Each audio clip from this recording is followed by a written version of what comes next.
จะขอให้บริษัทขอให้บริษัทการบังคับในการไปปฏิบัติการในทุกวันถ้า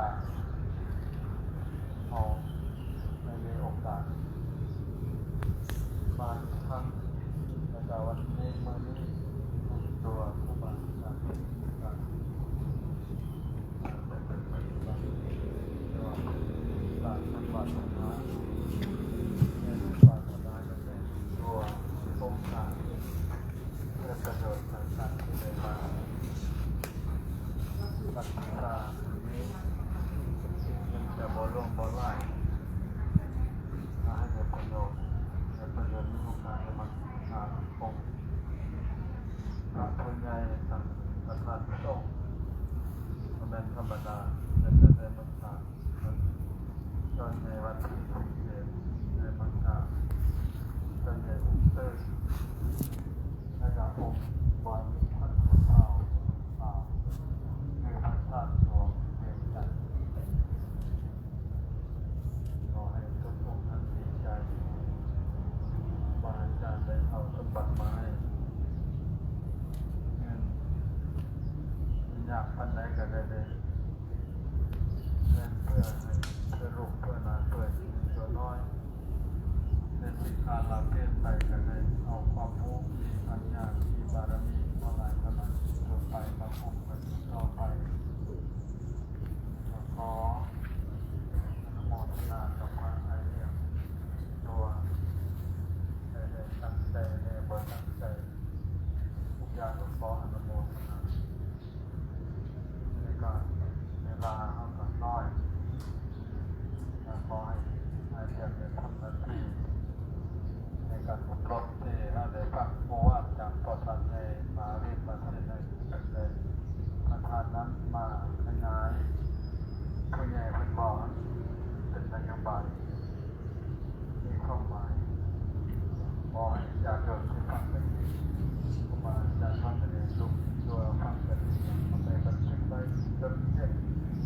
ลงบันทึกในสุดในกันเลยในนั้นตอนนี้จะให้เวลาสักคนรอในผู้บัญชาโดยต้องการทำให้เสร็จเป็นเจ้าแทน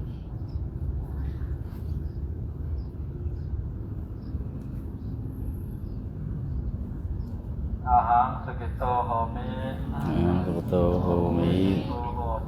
สันโตโหมิอาวิโรโหมิอัปปญญาปันโตโหมิสุขิอัสสานาปริหารานิสัพเพสัตตาอวิราหุนโตอัปปญญาปัตตาหุนโตอเนกาหุนโตสุขิอัสสานังปริหารันโตทันโนปุญญาภาคังมาตาปิตนังโหตุสุขิตาโหตุมาตาปิตโรทันโนปุญญาภาคังภูปสัจจารยานังโหตุสุขิตาโหตุภูปสัจจารยาทันโนปุญญาภาคังญาตินังโหตุสุขิตาโหตุญาตโยทันโนปุญญาภาคังสัตตานังโหตุสุขิตาโหตุสัพเพสัตตาพวกข้าพเจ้าทั้งหลายขอนำบุญกุศลที่ได้กระทำในครั้งนี้ได้บำเพ็ญกราบสักการะพระเจ้าเจ้าจุฬามณีหรือองค์พระธาตุหลวงในครั้งนี้ขออานิสงส์ผลบุญที่เกิดจากการปฏิบัติในครั้งนี้ขอมอบถวายกุศลนี้ให้แก่มารดาบิดาผู้ให้กำเนิดข้าพเจ้าทั้งหลายมอบถวายให้แก่พ่อแม่ครูบาอาจารย์ผู้เป็นประธานศิลปะวิทยาขอมอบให้บุญนี้ให้แก่ญาติโยม มีความสำเร็จที่ท่านทั้งหลายได้นั่งขอนักบุญบำรุงพระภิกษุสามเณรข้าพเจ้าทั้งหลายในครั้งนี้ได้ขออุทิศบุญกุศลนี้ให้แก่บรรพชนบรรพบุรุษผู้สร้างพระธาตุหลวงแห่งนี้เทวดาทุกขเทวดาเจ้าภูมิเจ้า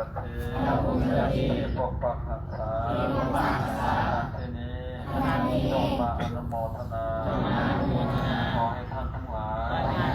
ยจงมีสุขติที่ดี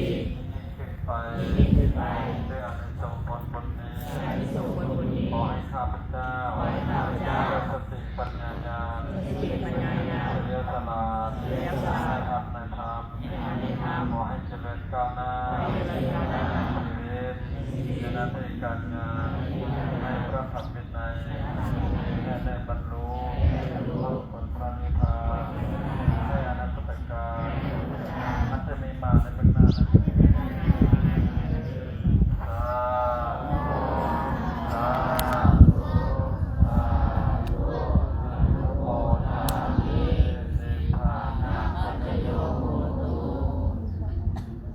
อรหังสัมมา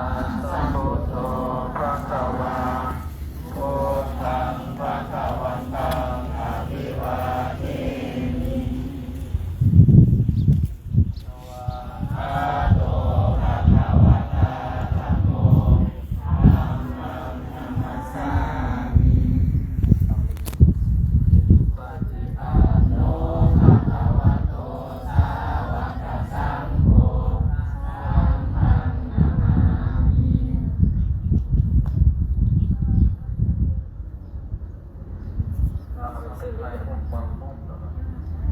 C'est le coffre.